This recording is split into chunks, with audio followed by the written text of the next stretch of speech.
Let's get a little weird. Let's get a little odd. Those sounds you like to hear.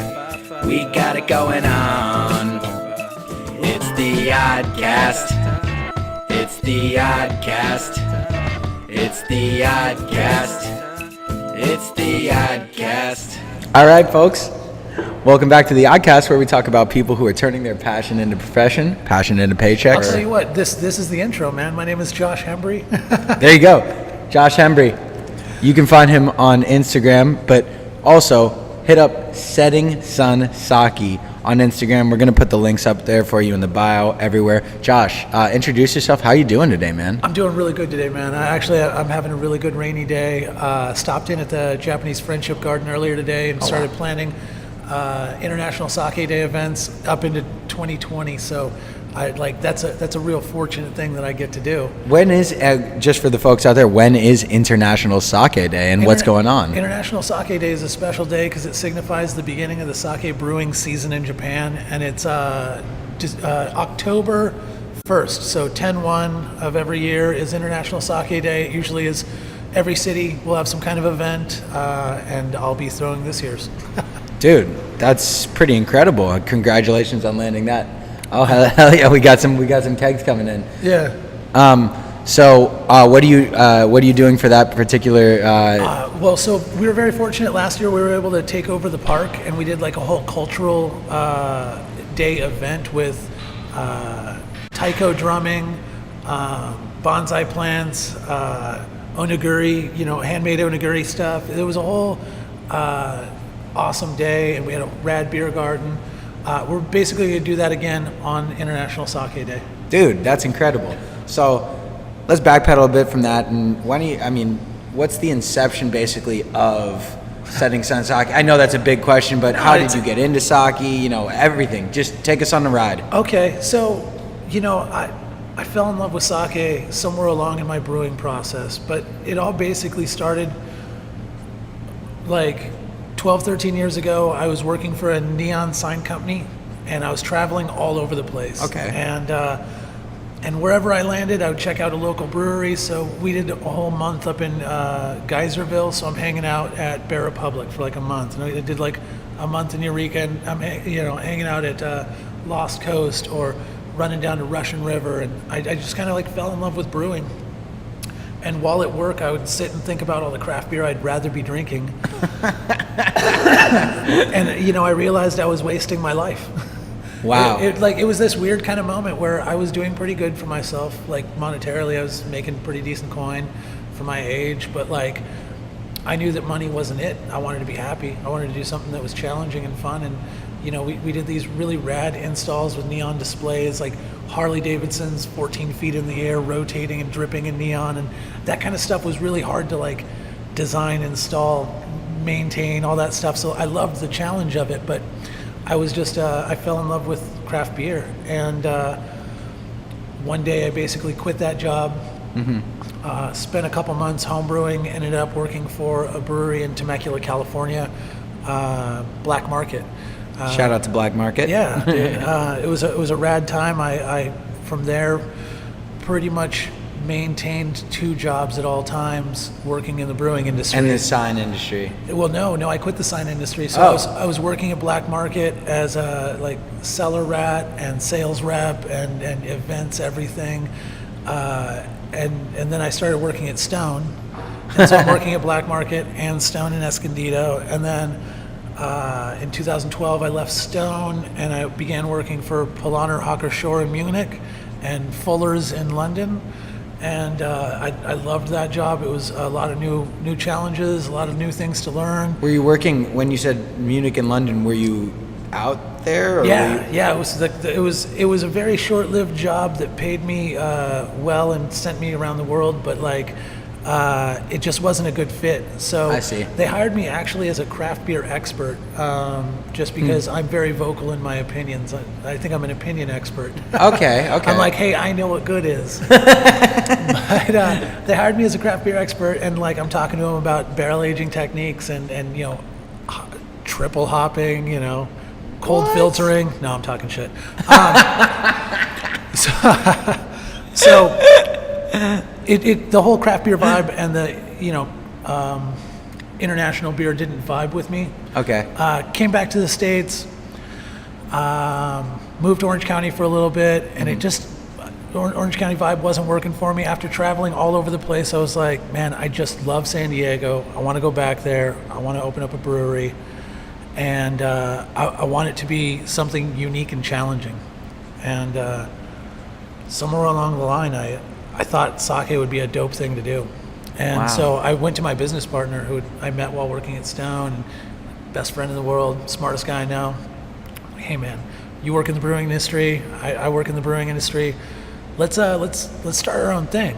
And he goes, dope. Well, you've worked for Polaner. You want to do lagers or German style lagers? You want to do English style pales? You want to do IPAs? What is the thing that you think this brewery should be the best at? And I'm like, let's brew sake. Wow. What part of your brain, what part of your crazy brain made you think of that? So here's how that came about: is when I was working at Black Market, I was coming up with all these crazy recipes for barrel-aged smoked stouts and pastry stuff way back in the day, and the brewmaster was like, "This is dog shit. Bring me a beer that has skill behind it." And I'm like, "What do you mean? It tastes delicious." Yeah. And it tastes like a s'mores. And he's like, "No, man. If you want to make the perfect beer, you need to focus on lagers and kolsches and cream ales and light beers, because like a kolsch is a quintessential example of a beautiful beer. There's malt, there's hops, and there's a water profile to it, and fermentation to it, but you're not supposed to taste any one of them. It's supposed to all perfectly, seamlessly come together, and that the beer doesn't taste hoppy, but it doesn't taste sweet. It doesn't taste malty, but it doesn't taste like water. California cultures are popping right now, so. Right? Yeah. Lagers are popping right now. All those very difficult to brew styles are, and somewhere along the line, I found out about sake, where you can hide a lot of imperfections and flaws behind malt and hops. But with sake, there's nothing to hide behind. You have rice, water, and my artistry.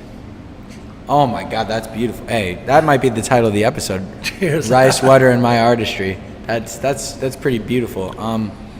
So I think there is, in a certain sense, it sounds like there's a certain purity to sake that appeals to you. Yeah, well, it's a difficulty. It's a Craft. It's a true craft. It's a protracted process, man. It takes beer takes about 5 to 8 hours to brew a batch, depending on what size system you're on and how you're doing it. But I can get most beers done in about 5 to 8 hours. Wow. But I'm saying that's production, putting it together, putting it in the fermenter. And then the fermentation time is 2 to 3 weeks tops. 3 weeks is like a bigger beer. Yeah. 3 weeks is like a more robust fermentation or a higher attenuation rate. That's great. But sake is 2 weeks of brewing.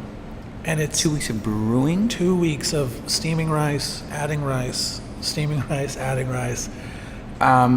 For all you folks out there, first of all, you can come in for a Sake 101. Sake 101s, we do them once a month, and tonight is our first one of the year, but we'll have them every other month. Yeah, tonight's the night, and you can find that. The link will be in our bio for that. Please definitely check it out. Could you bring us through? So interesting. 2 weeks for the brewing process, like a quick summary of how that works. I know that's giving away some, without giving away too many secrets. Oh, believe me, I will give away all of my suppliers, all of my ingredients, all of my everything. What I do is not magic. It's hard work. It's hard work, but it's not magic. That's hilarious. That's exactly what Grant said. He was like, people have helped me get into it, so I'm going to help people, and I would tell them everything. So you're awesome for that. No, seriously, utmost respect for doing that. Like, hats off to you. Cool. Me and Grant are cut from the same cloth. I used to work for him. I used to work with him, so I like the guy. Shout out. But yeah, dude, that would be great just to learn a bit about how the process works. Yeah.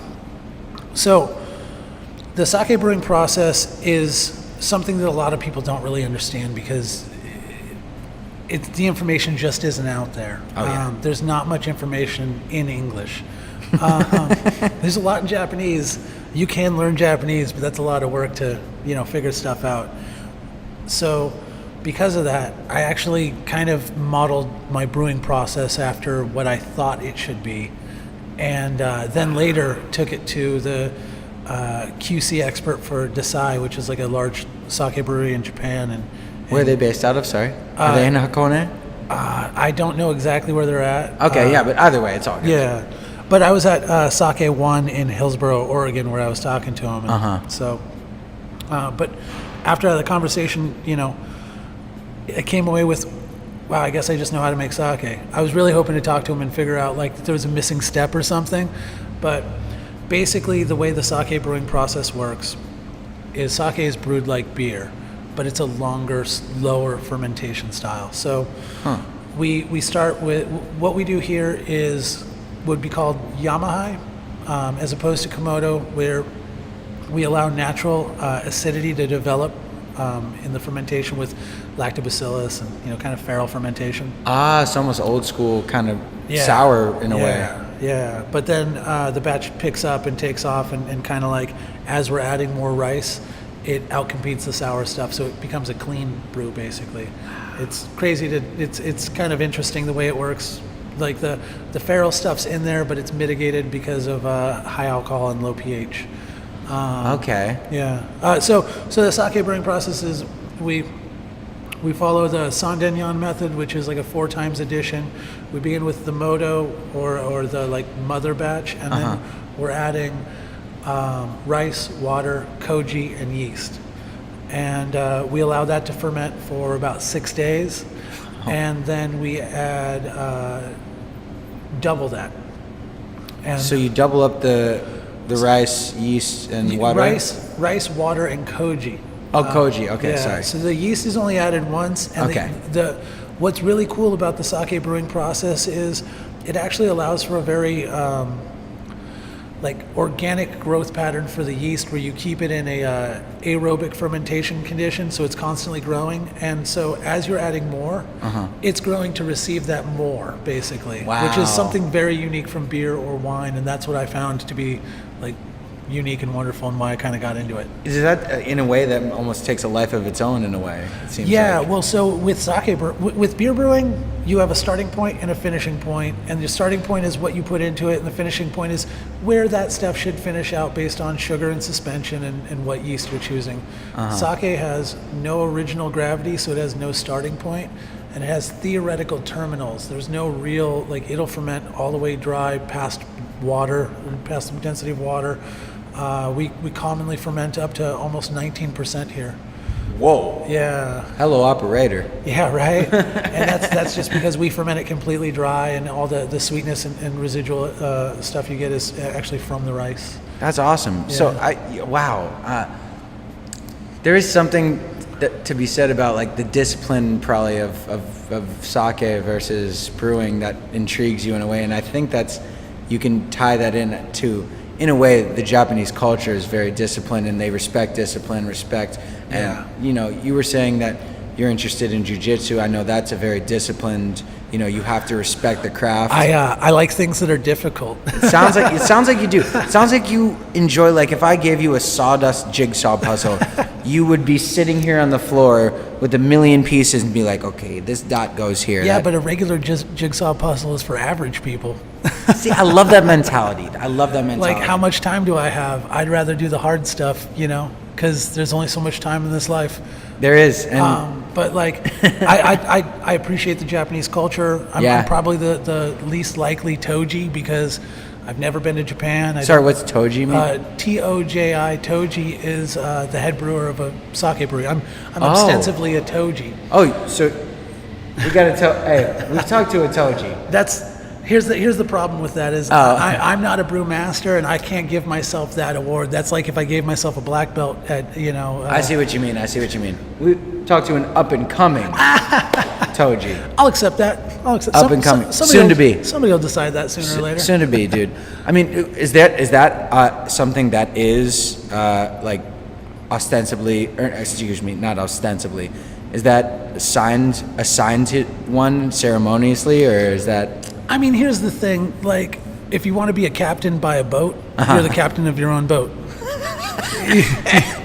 Right? But to be a master of something isn't something you walk around saying. So like, I'm just going to be the brewer. I'm just going to be the guy until somebody starts talking about me like I'm a master enough that I got to tell them to stop, or, that I feel comfortable with it. But, I'm still learning at leaps and bounds, man. I've got a lot left to go. That right there is how you know that this movement is going to keep moving forward, and because you are only, as smart as what you admit you don't know, because that's what allows you to keep continuing and learning. I mean, you have a awesome, shop already set up, and you're still here saying, I don't know. Yeah, I mean, there's a lot to learn. But you're excited to learn it. Yeah. I think that's a good challenge. I spent about 10 years learning all I can about beer, and wow. I traveled the world with it, and it was dope. Yeah. I'm gonna spend another 10 years learning all I can about sake, and I'll travel the world with that. And maybe in the future I do something else. Maybe I just do this forever. Who knows? Wow, that's incredible. So as growing up in Tokyo for 2 years, there is something so awesome about the Japanese culture and so appealing. And we got into it briefly, but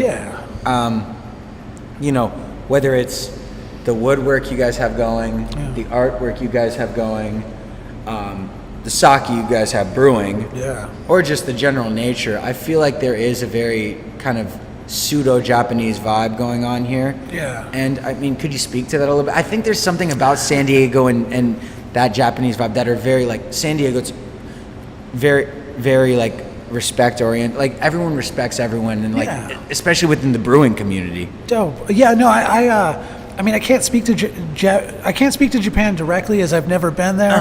But as an appreciator of the culture and like an outsider is definitely how I'll allow myself to couch that. I admire their culture, man. They're driven people. Yeah. They're family oriented. They work hard, and they take responsibility onto themselves to do something. And it's like those are a lot of real positive traits that I align myself with. But realistically, like, we've got the Ronin samurai in the back because we're masterless brewers here. We're not Japanese. We're just doing whatever we want, but we want to do it right. So that's like, exactly. In a way, that's like homage to the culture, but it's also homage to your independence. Right. Yeah, could you talk a bit about, for people who don't exactly know what Ronin is? So Ronin is oftentimes it's translated as like a disgraced samurai, but which is bullshit. I mean, in ways it is, but it's all within, like, what culture are you looking at it from? From the Japanese culture, you'd be like, yeah, that's pretty legit. But, like, basically, if you were a feudal knight in Japan, if you were a samurai, you would serve your master, a daimyo, for the prefecture, and you were an operating agent of his household or of the government, but ostensibly your fealty belonged solely to your master, and you live your life to that.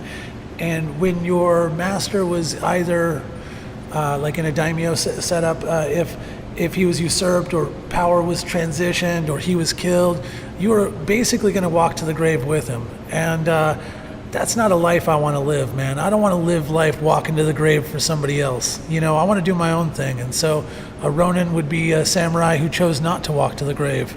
And then, basically they get to live a free, independent life. They suffer the cost of being a Ronin, Yes, yeah, but, whether it's reputational or anything. Whatever the cost is, but they control their destiny. But they're in more control of their destiny than anyone else. So there's something appealing to that. I think. I mean, your story speaks to the fact of Ronin. Like, you were, because, dude, if you're in the brewery game and you're working for Stone early on, and then you're going international, and people are you're an quote unquote IPA advisor. Like, dude, you could have written your ticket basically, but your choice was to. Oh no, I know, but exactly. But your choice was not to stick with that, to come back. Yeah. And I wanted to come back to the place where it's done the best, or where it's the most competitive, and I wanted to do something that nobody expected. Yeah, that's what I wanted to ask about. San Diego, man. San Diego is beautiful. I grew up born in LA and been moving south ever since, is the best way to put it. I grew up in the Inland Empire, went to like high school out there, so not as fun as Japan, but it has its adventures. And I just I never want to be in one place, or I never want to be in a place that's not where I want to be. And after I traveled all over the place, I went to Germany, went to London, I've been all over America. I just couldn't get away from San Diego. It's like the best weather. I mean, it's not the best weather right now. It's like about 63 degrees out there. Yeah, and we're like all freaking out. I mean, Right. this is I'm bundled up and you're wearing a t-shirt. That should let you know how brutal our winters are. Yeah, I'm from London, DC, so shout out. Right. No, but I totally know where you're coming from. So I just great weather, great people, and also after working at Stone, I pretty much fell in love with San Diego. It was like, I want to own a business here. I want to live here. There's from the mountains to the ocean. You can have any kind of terrain.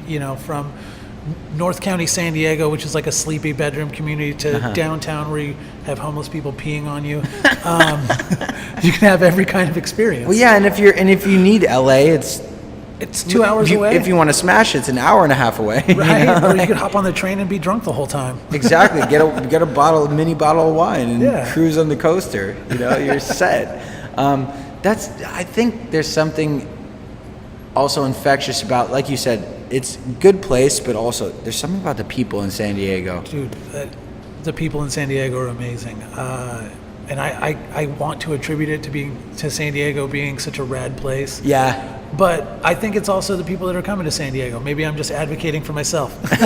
No, it's true. No, it is a city of transplant. So I think it is also, it's not only the people who are here who appreciate how good it is, but it's the people who are coming to a place where they respect how beautiful it is, and they desire to be in a place where, like you were saying, you said you're not going to be in a place where you're unhappy. Yeah, no, this is... Screw that. People complain about the higher cost of living in San Diego, and that's just called living a good life tax. It's great, man. Go to Texas if you don't want to, No, I totally agree. Excuse me. I want to. There was a rad San Diego moment where I was rolling around in downtown, setting Sun Sake to accounts down there. We've got some rad accounts that. Oh yeah, support dude! us. Shout out. But they had a reporter there talking about all the scooters and birds and bikes and stuff. The lifts and now they have the lifts are doing them now. Oh man, well so he's there and they got the camera crew and he's got the suit and tie and and he's got the slacks, but he's wearing sandals. And I'm like, that is San Diego as hell. And he's probably getting off at 4 p.m. instead of 5. Dude. Yeah. I'll admit, I'll say, even when I was doing the law thing, you have to take like internships every year. I took internships in San Francisco, and I took internships in San Diego. Yeah. San Diego was 10 to 4. I was like, 10 to what? Yeah. He said, 10 to what to what? It's just how it works. Dude, we got surfing in the morning and stuff to do at night. You can, exactly. You can hit 11th Street and go catch some waves, and then go hit Big Bear in the same freaking day.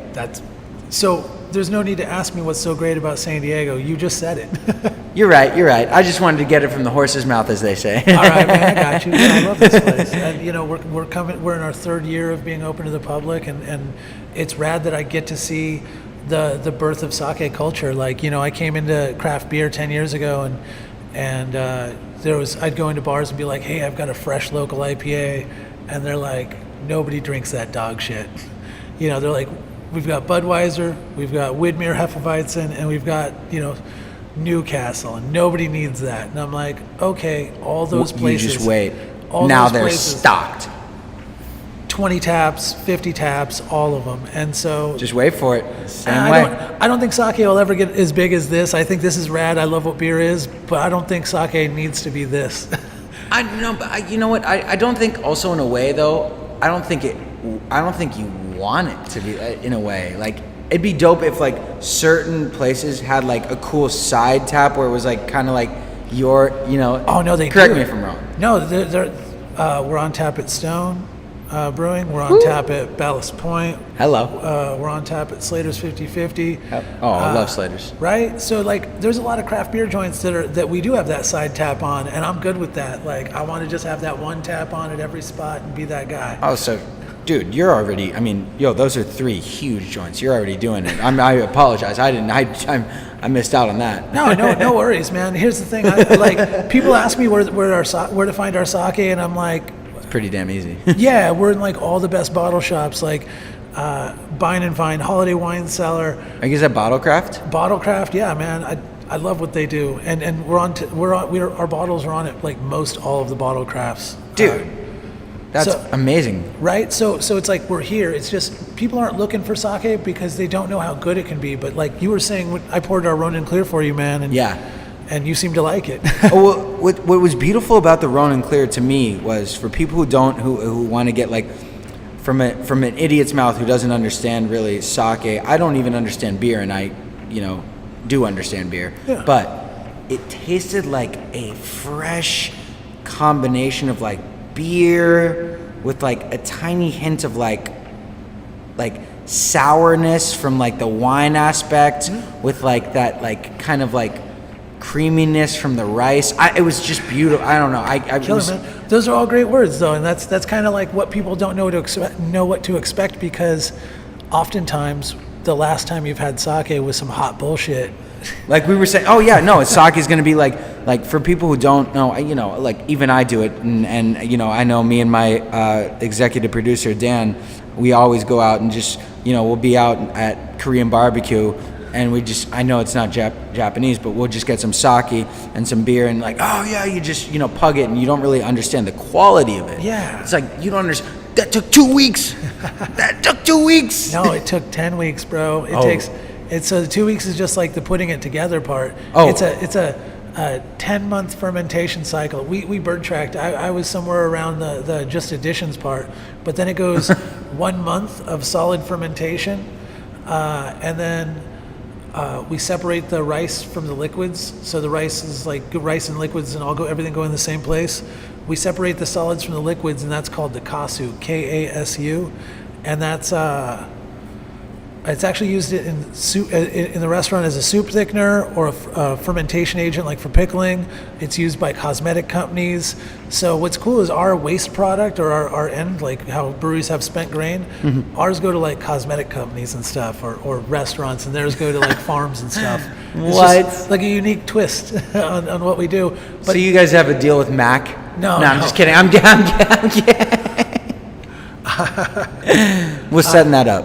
No, it's Victoria's Secret. No, actually, I don't even know if they make cosmetics. They probably. I mean, dude, knowing them, they're with the game. So, and then it's another 2 weeks minimum of like lagering time, where it goes through a little re-fermentation and kind of like finishes up, cleaning up everything. And in that phase is when the rice particulate in suspension settles out like a bottle of nigori, how it all settles out in the bottle. Sorry, what was that bottle ending? Nigori. Nigori, okay. So okay. Nigori sake is cloudy sake. It's not on tap right now, otherwise I'd pour it for you. But what makes it cloudy or opaque white is the same thing that makes a Hefeweizen cloudy or straw colored, is malt in suspension. And so it's little bits of rice in there. It's not like a full Doboroku, which has got like pieces of rice in it. This is like it's filtered, but it's just rice sediment. During that time, the sediment falls out, and we pull the clear off the top and the cloudy off the bottom, and that's our Ronin Clear and our Nigori style Ronin Cloudy. Oh gosh, that sounds fucking delicious. Thanks, man. Yeah, I gotta say, I'm super proud of my team that works with me producing all the sake and kind of like getting these events going and getting the word out there. I'm super stoked that like people believe in this vision. Like I just wanted to bring sake to the public because I don't think people appreciate sake for what it could be or should be. And I totally agree. Well, dude, I mean, not only talking to you, just, I mean, like, the power of Instagram is pretty wild. I mean, there's so many negatives in this day and age that we focus on with that, but there's so many positives, and we can utilize it in such a positive way. That's what Dan always tells me. Yeah. But like, I think your vision, and like the second anyone meets you, they're gonna be like, oh, yeah. Now I mean, and that's like what definitely like we want to share with this, like so they can actually get a name, a face to the name, as they say. But like, your passion will override any fucking doubt that there is about that. Oh man, passion is my profession. Passion, hey, there it is. And that's what we always talk about, passion to paychecks. And I always ask the guests, you know, like, for anyone who's out there, you know, whether like you were still, I mean, I would say, even if you were still working in the beer industry, Yeah. you wouldn't be unhappy, but you would still be like, dude, I can do my own thing. Like, so like, even if anyone's there where they're in something that they're passionate about, Yeah. and they think they can do something else, from anyone down on the ladder to someone who's working at a desk and it's like, fuck this, I need to get out and do something, and everyone in between who's doing it semi part-time, what would be your advice to, like, it's not really, it's hard, but it's not Yeah. as hard as you think when you're passionate about it. That's the thing, though. You have to love it. There was another sake brewery that opened up right before me, actually. So I wasn't the first to open in San Diego, which really makes me pissed. Yeah. But homeboy had a day job, and he had a wife and kid, and his wife was awesome, and his kid is awesome, and his sake was good, and like everything was like everything was good. But like this grind, it requires a lot, you know. So like, I love what I do, but I work 100 hours a week. Yep. And a lot of people can't keep up with me, but a lot of people don't get the things I get, and that's the way you got to look at it, man. Every day you work for free is the reward at the other end when you finally get to go home, right? You put in the longer hours, you put in the extra work, but when you're done, you know, you have everything. It's yours. So, man, why would you show up every day to make someone else rich when you could spend that same amount of energy and do it for yourself? There's less of a guarantee, you know, like your paycheck is a guarantee, but it's also like kind of a shackle. You know, it's that thing that keeps you, man, if I didn't have this job, I'd go find another different job, but I have to show up to work every day, so I don't have time to put in my resume. It's bullshit, man. You sleep 8 hours a day, which is lazy. And I'm not saying lazy. I love sleeping 10, 12 hours a day. I'll lay in bed all day. That's a treat to me. Mm-hmm. But I don't. You know, because if you're broke on Saturday, you work on Sunday. You know, and that's just, you got to have that mentality. Otherwise, you got to love what you do, and you got to be ready to work for it. And all that has shown me is it works if you work. Yeah. Right? Yeah. There's other businesses that go out of business. There's, you know, if you own your own thing, it's not easy. And like, there's no one you can go to and be like, hey, this broke today. You know, and then I then go home and go to bed. I remember those days. They were great. Now when something breaks, it's like, oh shit, I need to replace it or fix it before I go home because I got another shift coming in, or, you know, whatever it is. And so like, that's extra stress. Wow. But the ability to tell anyone I want to fuck off, whew, that's a stress reliever. Priceless.